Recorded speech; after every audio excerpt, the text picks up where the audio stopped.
Hey everyone, it's Dr. E and I'm here with the week 1 instructional video. So hopefully at this point you have watched the quick start video as well as that D2L walkthrough video. So if you haven't, please make sure you're going back and taking some time to look at those.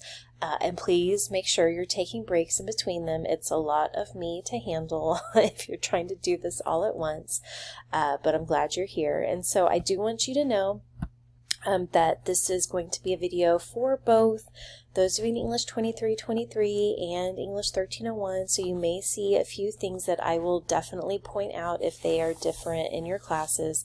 But due to power outages that continue, we're working with what we can. And so what I want to cover is just the idea of the videos and what to expect with those, especially starting the first week, the different materials for this week and for the course, and specific things to accomplish. And a reminder that that syllabus video will be posted, and it is going to be at least by noon on Monday. So if you don't see it there, don't panic. Fully expect to get some panicked emails, but hopefully you're listening and you're not worrying right off. I don't want you to be worried right off the bat when it comes to our courses. So if we go to D2L again, using English 2323 as an example, so those of you in 1301, it's very similar. So if we go to our content area, we're going to take a look at the week 1 module. Okay, so again, if you scroll down on the left hand side, you'll see week 1, and every week is going to have some sort of schedule here, and this is coming directly from where we have our syllabus and our schedule. And if you'll remember, that's only going to be the first 5 weeks because I really need to get a sense of what our pace should be. And so you can print that out, but I will always post the initial schedule here. So we have the introduction video, that's for D2L, so hopefully you've already watched that. You are currently watching the weekly video, and the syllabus video is on its way. Okay, in every video there will be information that will come about on the quizzes or mini assignments, that kind of thing. So I know you are all going to watch every single video and you're going to be glued to the screen, but sometimes we need just a little push to make sure that we're definitely taking in that information. There's a prompt posted for our weekly discussion, and so I want you to start thinking about our due dates for each week as Thursdays and Sundays. So our discussion, or sometimes mind maps, just depending on the week, we'll have Thursdays. There is a course survey that's open, but that's not going to be due until next week. But those of you who want to get a jump start on it, that's absolutely fine. It will take about 15 minutes. So if you click on this link, it will take you to a Google form. And this is just a survey for me. This is something only for me. And it's just to get to know you a little bit better, to kind of understand what your experiences are and have been. So just things that I think are helpful to kind of understand, you as a student, and to help you think about our course and what you may need for the course. There's also a mind map assignment, so this is something that you'll get pretty regularly, but this is a pretty basic one just to get us started. And there's also a weekly quiz. Now, don't look at this and freak out. It's a lot of information at once, but they are pretty small assignments. We go by points, and so I'm not trying to overwhelm you the first week, but this is an effort to kind of get you into D2L, looking at the information and the materials, that kind of thing. So we have our discussion post that's due on Thursday. And then by Sunday, you'll want to respond to at least 2 of your colleagues in the discussion area. This is pretty common. A lot of you, if you're taking online courses, are probably familiar with this. Post a discussion, respond to 2 colleagues. You want at least 3 sentences in those responses. And then you'll also have a mind map and a participation quiz, which I'll talk about in just a second. So again, you see the points here. If you scroll down, you're always going to have, let me point this out before I go on. So it says 42.86 topics complete. Doesn't mean anything. Don't believe that that's all you've done or that you've completed those assignments. That's just, it's D2L nonsense. So don't worry. So hopefully you've watched the D2L walkthrough video. You're watching this right now, and of course that syllabus video will be coming soon. And this is an area to review. So we'll always have the to watch, to review, and to do. So I try to make it kind of as approachable as possible, and you can always let me know if there are other ways that you think might be helpful to make this a little bit, you know, easier for you to kind of follow through on the different weeks. Sorry, I have a dog coming to lick me, sorry.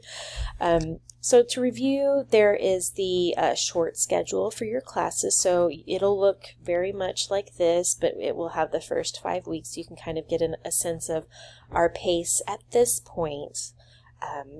Whether it needs to slow or maybe move a little faster will be determined.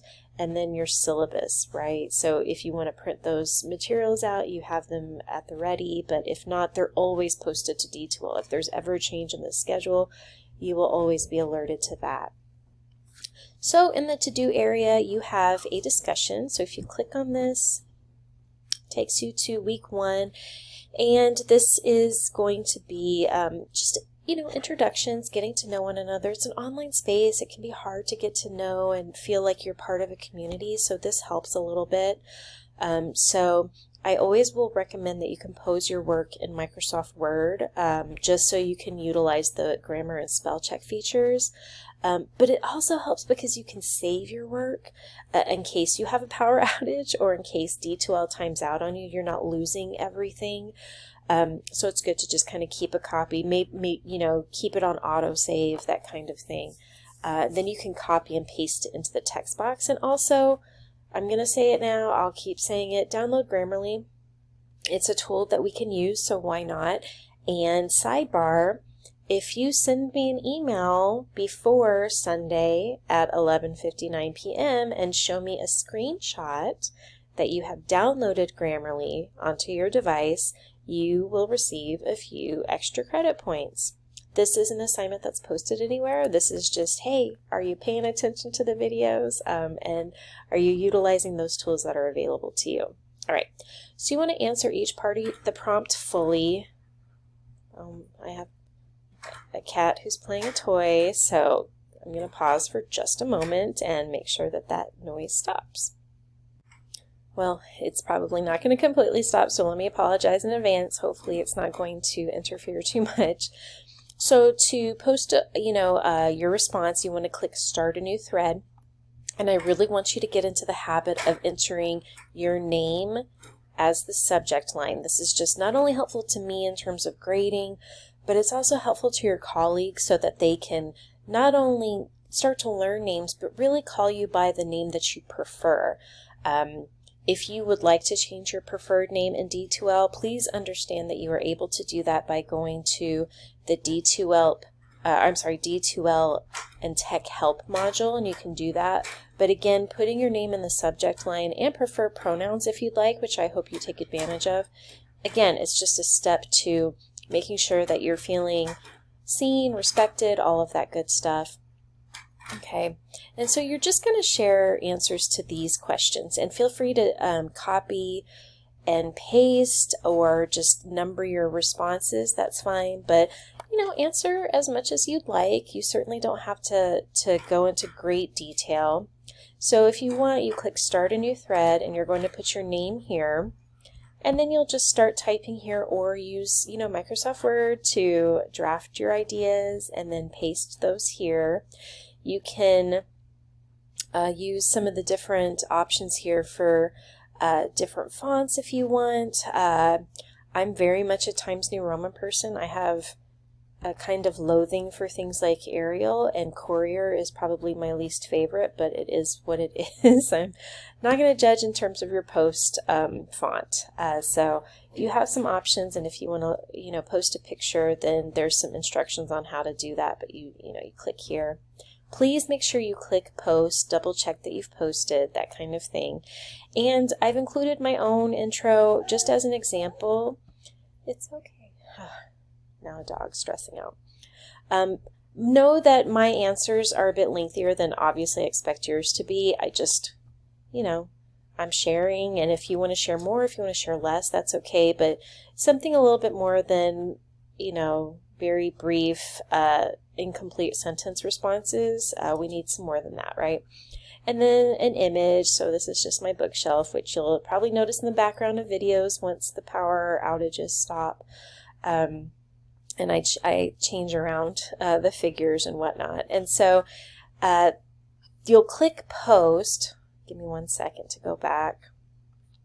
So if you start a new thread, you'll want to click post, make sure it's there, and make sure that, say, you do not have, let me say this, you do not have to respond to my post. This is just me using an example. I'm happy to read your questions or responses here, but sometimes it can be a little, a bit much to respond to a professor, and that's okay. But you want to make sure you're actually in the thread of the person you want to reply to. Okay, so make sure you're here clicking reply.